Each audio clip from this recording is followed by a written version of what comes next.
बिस्मिल्लाहिर्रहमानिर्रहीम। निज़ाब चैनल के मुअज़्ज़िज़ सामईन अस्सलाम वालेकुम। वीडियो शुरू करने से पहले आप दोस्तों से एक छोटी सी गुजारिश। दोस्तों, अगर आपने अभी तक मेरे चैनल मिज़ाब इन्फो को सब्सक्राइब नहीं किया तो सब्सक्राइब करें और साथ में लगे घंटी के बटन को ज़रूर दबाएं ताकि हर नई वीडियो का नोटिफिकेशन आप दोस्तों तक सबसे पहले पहुंच सके। दोस्तों, वीडियो अच्छी लगे तो इसे लाइक और अपने दोस्तों के साथ शेयर भी लाजमी किया करें। चलिए दोस्तों, बढ़ते हैं अपनी स्टोरी रूह इश्क की एपिसोड नंबर 3 की तरफ। रात के तकरीबन 3 बजे का वक्त था। तज़ीम न जाने कब से निगाहें रूह के सोए हुए वजूद पर डाले इसे अपनी नज़रों में लिए हुए थी, जबकि दिमाग में बार बार अक्सा की बातें गूंज रही थी। ज़रा सोचो तज़ीम, तुम्हारी बेटियों की ज़िंदगी संभल जाएगी और साथ में इस मुसीबत से भी छुटकारा मिल जाएगा। भूलो मत, ये तुम्हारे शौहर के धोखे का नतीजा है। वो तुमसे मोहब्बत के दावे करता था और तुमसे छुप छुपा कर किसी और लड़की से ना सिर्फ शादी कर रखी थी बल्कि इसमें से एक औलाद भी पैदा की। अरे सौतेली माएँ कहाँ पूछती हैं, मगर तुमने ना सिर्फ इसे घर में रखा बल्कि इसकी परवरिश भी की है। कब तक इसके बारे में सोचती रहोगी? तुम्हारी बेटियां इसी की वजह से कुंवारी बैठी हैं। रानिया का 2 बार रिश्ता इसकी वजह से टूट चुका है। तज़ीम बेगम के दिमाग में अक्सा खाला की बातें चल रही थी, जबकि आंखें अब तक रूह के मासूम से चेहरे को देख रही थी। वैसे तो वो हर लड़की के 20 लाख रुपए देता है, लेकिन इसके पूरे 30 लाख मांगूंगी। अरे ज़रा सोचो, 30 लाख रुपए देगा शेख और कोई ऐसे ही नहीं उठा ले जाएगा। पहले निकाह पढ़ाएगा, जायज़ रिश्ते में बांध कर फिर बुलाएगा उसे वहाँ और दुबई जाएगी। ज़रा सोच, बाहर मुल्क जाकर भी कभी किसी की ज़िंदगी बर्बाद हुई है और ये तो इतनी तेज़ तराज है, खुद ही सब संभाल लेगी। अक्सा की इस बात पर तज़ीम ने एक बार फिर से इसके मासूम चेहरे को देखा। क्या वो वाकई इतनी तेज़ है कि अपना आप खुद संभाल ले? नहीं, मैं इस लड़की के साथ ऐसा नहीं करूँगी। इतना बड़ा गुनाह मैं सोच भी कैसे सकती हूँ? नहीं, मैं नहीं करूँगी उसके साथ ऐसा। न जाने वो शेख इसका क्या हाल कर दे। वो इसका चेहरा देखे हुए उठकर बैठ गई थी। 3 बेटियां हैं तेरी, उम्रें निकलती जा रही हैं, कल कौन ब्याने आएगा? पहले इस मुसीबत से जान छुड़ा। एक बार फिर से अक्सा की बातों ने इसका ध्यान अपनी तरफ खींचा था। एक तरफ उसकी 3 बेटियां थी जिनसे वो बेतहाशा मोहब्बत करती और इनकी ज़िंदगी में बेइंतहा खुशियां देखना चाहती थी। हर माँ की तरह इसका भी ख्वाब था कि उसकी बेटियां खुशहाल ज़िंदगी गुजारें। जबकि दूसरी तरफ मासूम सी रूह नूर, जो सिर्फ उसके सहारे पर बैठी थी, जो सिर्फ उसको जानती थी, सिर्फ उस पर भरोसा करती थी, जो उसे अम्मी कहकर बुलाती। वो भी तो उसकी बेटी थी, हाँ, मगर सौतेली। वो आज शारिफ से मिलने जेल में आया था। नहीं भाई, मैं बिल्कुल ठीक हूँ। पहले मुझे हर चीज़ मुहैया की यहाँ मुझे हर चीज़ मुहैया की गई है, लेकिन फिर भी ऐसा लगता है जैसे अपना फ़र्ज़ नहीं निभा रहा। मौत कभी भी आ सकती है। चलते फिरते उठते बैठते इंसान कभी भी मर सकता है। मुझे डर है भाई, मैं इस तरह से ना मर जाऊं। सिर्फ शारिफ ही इसे भाई कहकर बुला सकता था, क्योंकि वो बचपन से ही इसके साथ था। ज़्यादातर वो उसे डेवल कहता है। इसकी टीम में काम करने वाले बाकी सब लोग उसे सर या डेवल कहकर पुकारते थे, जबकि खिज़र उसे कभी डेवल या उसके नाम से बुलाता था। मैं चाहता हूँ मुझे मौत आए तो मैं आपके लिए कुछ ना कुछ कर रहा हूँ भाई। मैं आपके लिए जान देना चाहता हूँ और देखिएगा, मैं एक ना एक दिन आपके लिए जान ज़रूर दूंगा। हो गई तुम्हारी तकरीर, अब बंद करो ये ड्रामा। मैं तुम्हें ये बताने आया था कि कुछ दिनों में पाकिस्तान से एक लड़की आने वाली है। उसके पास एक फ़ाइल होगी जिसने इन सब लोगों के नाम लिखे हैं जिसके पास वो फहाश वीडियो हैं, और इन सब के भी जिनके पास कभी वो वीडियोज़ थी। अगर चाहता तो मैं इस फ़ाइल को किसी और तरीके से भी यहाँ मंगवा सकता था, लेकिन सिद्दीक की बेटी भरोसे के काबिल है, इसीलिए मैंने ये काम उसे दिया है। आगे ये काम तुम करोगे। मैं कुछ ही दिनों में तुम्हें यहाँ से निकलवा लूँगा। तुम्हारी बेगुनाही का सबूत मेरे पास है। अगले कुछ दिनों में कोर्ट में पेशी होगी और तुम्हें बाइज्जत बरी कर दिया जाएगा। और अगर यहाँ पर मसला हो तो खुद संभाल लेना। हर वक्त मेरी तरफ मत देखा करो। छोटे मोटे झगड़े करके तुम्हें क्या लगता है मैं सारे काम काज छोड़कर तुम्हारी सुलह करवाने यहाँ आऊँगा? तो तुम्हारी गलत फहमी है। कोई छोटे स्कूल के बच्चे नहीं हो जो दूसरे बच्चों से लड़ोगे तो वालिदैन तुम्हें बचाने आएंगे। इसलिए बेहतर होगा आइंदा मुझे यहाँ तुम्हारी कोई शिकायत ना मिले। वो बहुत दिनों से आपको देखा नहीं था, इसलिए मैं आपको मिस कर रहा था भाई। आपको तो पता है आपके अलावा मेरा है ही कौन। बात करते करते वो इमोशनल हो गया था। वो जब इसे भाई कहता तो आप कहकर पुकारता, और जब डेवल कहता तो तुम कहकर बुलाता। तुम्हारी गर्लफ्रेंड हूँ जो तुम मुझे मिस कर रहे थे, और अब तुम मुझे देखोगे तो तुम्हें चैन आ जाएगा और सुकून से बैठ जाओगे किसी लोफर आशिक की तरह। वो कब से खामोश बैठा उसे सुन रहा था, लेकिन अब बोला तो पास खड़े खिजर और सामने बैठे शारिफ दोनों की हंसी छूट गई थी, लेकिन वो नहीं हंसा था। वो हंसता नहीं था। अब तुम्हारी कोई शिकायत ना मिले, मुझे एक ही हफ्ते में तुम्हें यहाँ से निकलवा लूँगा। वो उठते हुए सख्त नज़रों से इन दोनों को घूरते हुए बोला।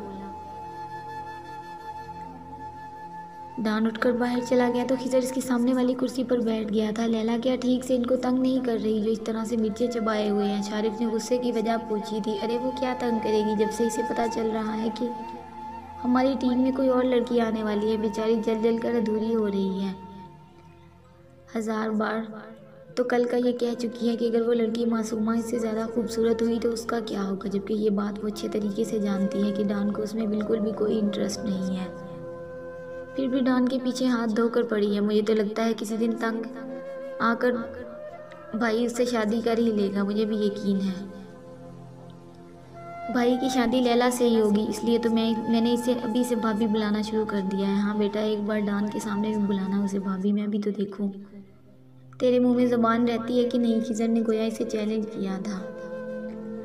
आई एम सॉरी, मैं अभी तेरा ये चैलेंज कबूल नहीं कर सकता क्योंकि मेरी ये ज़ुबान अभी बहुत सारे कारनामे सर अंजाम देने वाली है, इसलिए मुझे इसकी ज़रूरत है जिसे मैं रिस्क में नहीं डाल सकता। आखिर इसी ज़ुबान से ही तो मैंने अल्लाह के सामने भाई के लिए दुआएं करनी है कि जल्दी से इन्हें लैला से मोहब्बत हो जाए या फिर उससे शादी। लेकिन फिर ये मोहब्बत वाली बात सोच के ना मैं थोड़ा कंफ्यूज हो जाता हूँ, क्योंकि मोहब्बत तो उन लोगों को होती है जिनके अंदर कोई जज्बात हो।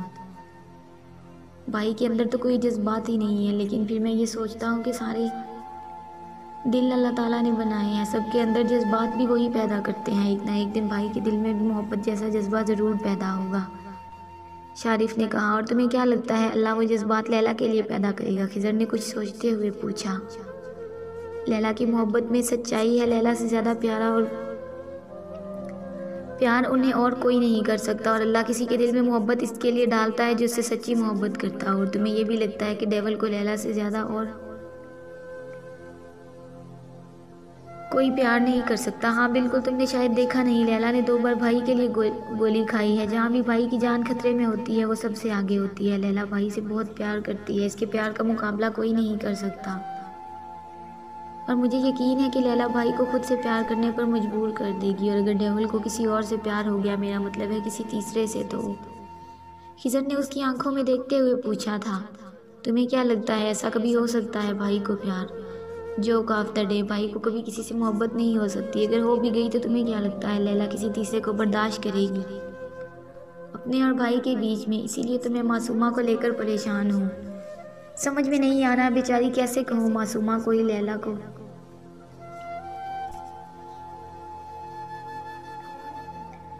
तुम्हें क्या लगता है डेवल में इतनी आसानी से तुम्हारे आदमी को जेल से बाहर आने दूंगा? नहीं, ऐसा नहीं होगा, नहीं होने दूंगा। शारिफ को अब फांसी के फंदे तक पहुंचने से कोई नहीं रोक सकता।